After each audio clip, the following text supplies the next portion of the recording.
أعوذ بالله من الشيطان الرجيم. بسم الله الرحمن الرحيم. الحمد لله الذي جعل الحمد مفتاحا لذكره وسبيلا إلى جنانه وسببا لزيادة إحسانه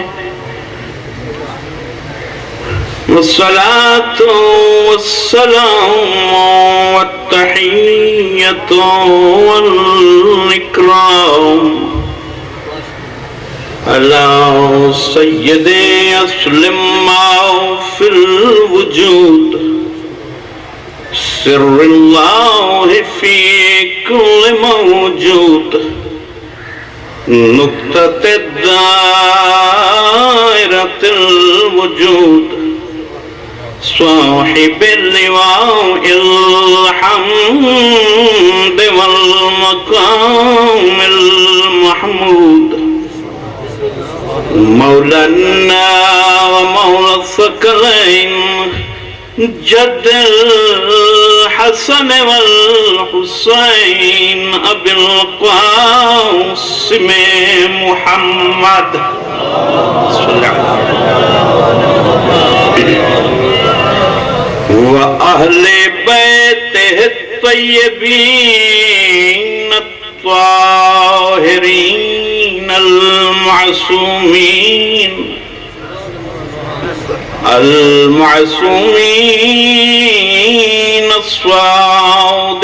الصادقين المظلومين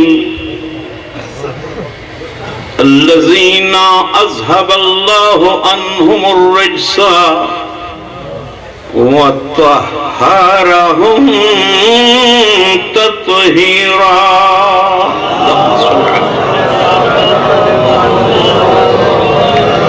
ولعنة الدائمة على أعدائهم أجمعين. أما بعد فقد قال الله تبارك وتعالى في محكم كتابه المبين. بسم الله الرحمن الرحيم. ذلك الذي يبشر الله عباده الذين آمنوا وعملوا الصالحات. قل لا أسألكم عليه أجرا إلا المودة في القربى ومن يقترف حسنة نزد له فيها حسنا إن الله غفور شکور. صلوات کرنا.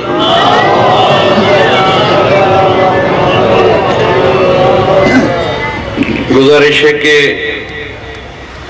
مجلس ترحیم اور ہم میزبان ہیں. یہاں آنے والوں کو کوئی خطاب سنانا بالکل مقصد نہیں ہے، لیکن چونکہ رسماً مجھے آپ کے لیے آپ کی بارگاہ فکر میں کچھ نہ کچھ اس خانوادے کا فرزند ہونے کی حیثیت سے کہنا تھا، تو میں نے چاہا کہ کیوں نہ میں ذکر آل محمد کے عنوان سے کچھ کہوں.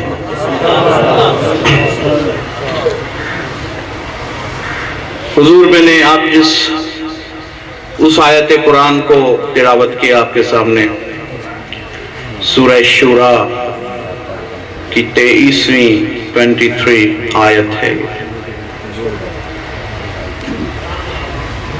اس کا درمیانی حصہ عام لوگوں نے اکثر سنا ہے، میں نے مکمل آیت آپ کی بارگاہ فکر میں تلاوت کی. درمیانی حصہ معروف ہے قُلْ لَا أَسْأَلُكُمْ عَلَيْهِ أَجْرًا، کہ رسول اس امت سے کہہ دو میں تم سے کچھ بھی قیمت نہیں مانگتا. کس چیز کی قیمت؟ رسالت کی. کس چیز کی قیمت؟ دین کی. جتنی تکالیف میں نے دین پہنچانے میں، انسان کو حیوانیت سے انسانیت میں لانے میں جتنی تکلیفیں میں نے برداشت کی، میں نے جتنی مزدوری کی اس قوم کو ہدایت کے راستے پر لانے کے لیے، میں اس ساری محنت کی کوئی قیمت نہیں مانگتا سوائے اس کے کہ میرے قریبیوں سے مودت کرنا.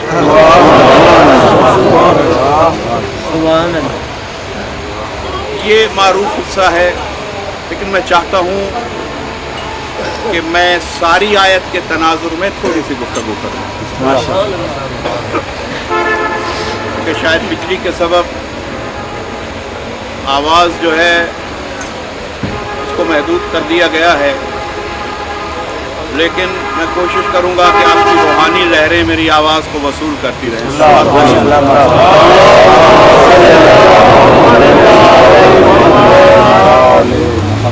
ذالک الذی یبشر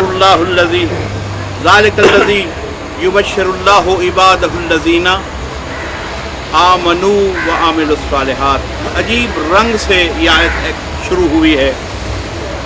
درمیان کا حصہ معروف ہے، لیکن پورا مضمون سمجھنے کے لیے پوری آیت کا مطالعہ ضرور ہے. اللہ نے گفتگو کیا شروع کی کہ ہاں بس ذالک الذی، بس یہی وہ بات ہے. یبشر اللہ، جس کی اللہ بشارت دیتا ہے. کن کو؟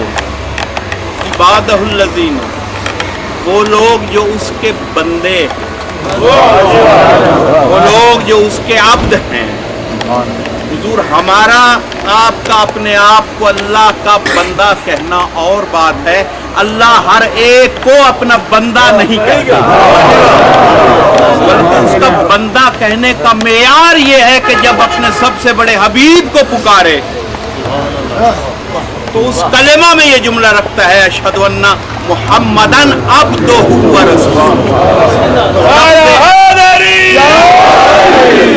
لفظ عبد کا معیار کلمہ شہادت بتا رہا ہے کہ ہر بندے کی یہ طاقت نہیں کہ اللہ اسے عبد کہتے.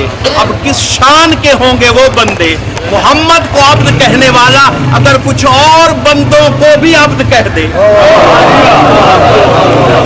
تو بندے کس شان کے ہیں؟ اور انہی بندوں کا تذکرہ ذالک الذی، بس یہی بات ہے. یبشر اللہ، اللہ بشارت دیتا، خوشخبری دیتا ہے اپنے ان بندوں کو جن کی دو خوبیاں. آمنو، پہلی بات وہ ایمان لائے، دوسری بات وعملوا الصالحات، اور عمل صالح کرتے رہے. نہ صرف ایمان کافی، نہ صرف عمل کافی. جنہوں نے دونوں میں توازن قائم کیا، آمنو وعملوا الصالحات، ان کو کیا بشارت؟ اب بشارت آیت کے انجام میں اناؤنس ہو رہی ہے. آیت کے آخر میں کیا بشارت ہے اس کا تذکرہ آیت کے آخر میں ہے.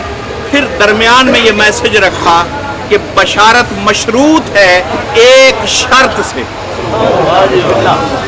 بات شروع کی، ایک بشارت دے رہا ہوں. اللہ نے بات کی، شرط رکھی درمیان میں بشارت کو پانے کی شرط.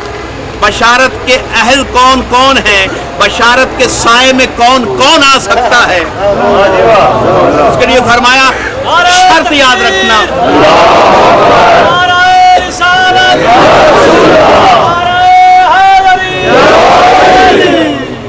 لا اسألکم، شرط یہ ہے رسول تو کہہ دے. قل اس لیے کہلوایا کہ کوئی بدبخت یہ نہ سمجھے رسول اپنے خاندان کی محبت، اپنے دل کی خواہش سے طلب کر رہا ہے.